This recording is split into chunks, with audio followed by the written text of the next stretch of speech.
Is my subcontractor a subcontractor or an employee?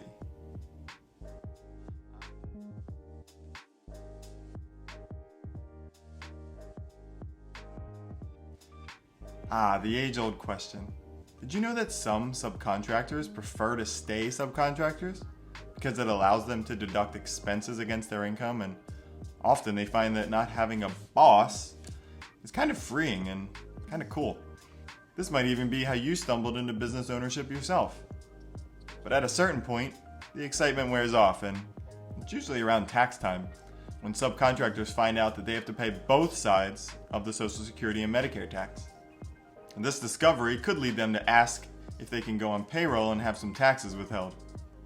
And that's also code for, I want you to pay half of my Social Security and Medicare taxes for me. So how do you know if your worker is an independent contractor or subcontractor, or if they're an employee? We talked about this a little in the definitions course, but we're going to expand on it here and go through some examples. So per the IRS, you generally are not an employee unless you are subject to the will and control of the person who employs you as to what you are to do and how you are to do it. Behavioral control. A worker is an employee when the business has the right to direct and control the work performed by the worker, even if that right is not exercised. So the behavioral control categories are types of instructions given, such as when and where to work, what tools to use, or where to purchase supplies and services. Receiving the types of instructions may indicate that the worker is an employee. The degree of instruction. More detailed instructions may indicate that the worker is an employee. Less detailed instructions reflects less control, indicating that the worker is more likely an independent contractor. Evaluation systems to measure the details of how the work is done points to an employee. Evaluation systems measuring just the end result point to either an independent contractor or an employee. Training a worker on how to do the job, or periodic or ongoing training about procedures and methods, is strong evidence that that worker is an employee. Independent contractors ordinarily use their own methods. Financial control. Does the business have the right to direct or control the financial and business aspects of the worker's job? Consider things like significant investment in the equipment the worker uses in working for someone else. Unreimbursed expenses. Independent contractors are more likely to incur unreimbursed expenses than employees. Opportunity for profit and loss is often an indicator of an independent contractor. Services available to market. Independent contractors are generally free to seek out business opportunities. Method of payment. Employees are generally guaranteed a regular wage amount for an hourly, weekly, or other period of time, even when supplemented by a commission. However, independent contractors are most often paid for the job by a flat fee. Relationship. The type of relationship depends on how the worker and business perceive their interaction with each other.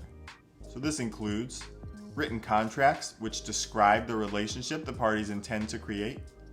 Although a contract stating the worker is an employee or an independent contractor is not sufficient to determine the worker's status. Benefits.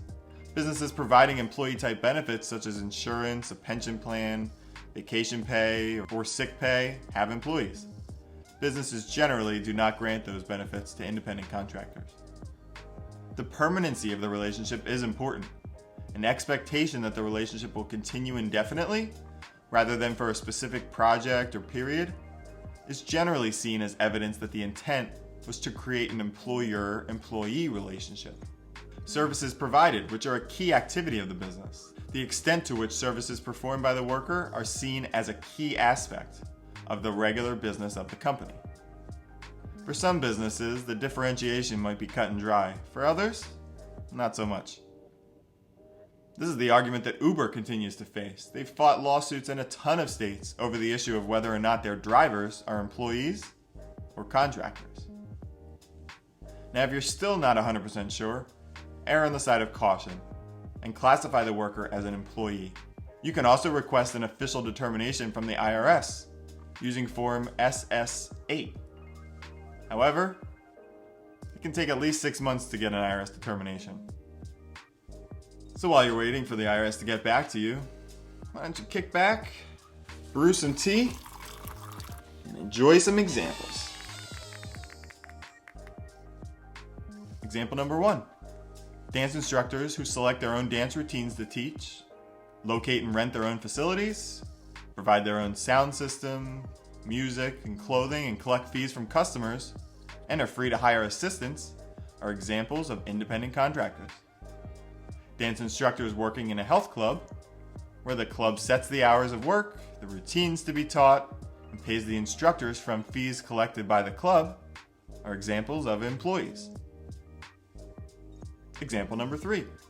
An attorney or accountant who has his or her own office, advertises on Google, bills clients by the hour, is engaged by job or on an annual retainer, and can hire a substitute to do the work, is an example of an independent contractor. An attorney or accountant who is employed by a firm to handle their legal affairs or financial records works in an office at the firm's place of business, attends meetings as needed, and the firm bills the clients and pays the attorney or accountant on a regular basis. This is an example of an employee. Example number 5. A repair person who owns or rents a shop, advertises the services they provide to the public, furnishes all the tools and equipment and supplies necessary to make repairs, sets the price for services, and collects from the customers, is an example of an independent contractor. A repair person working in a shop where the owner sets the prices, the hours, and days that the shop is open, and the repair person is paid a percentage of the work done, is an example of an employee.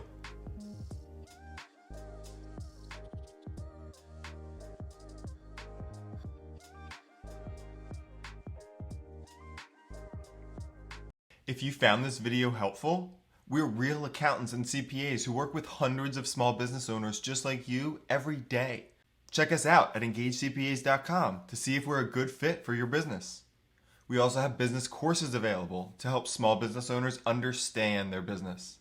They're for you to learn about your financials, your taxes, how to pick the right entity, tax myths, and everything else about your business. Learn at your own pace. Check those courses out on the Education tab on our website. You can also find us on Instagram at Engage CPAs.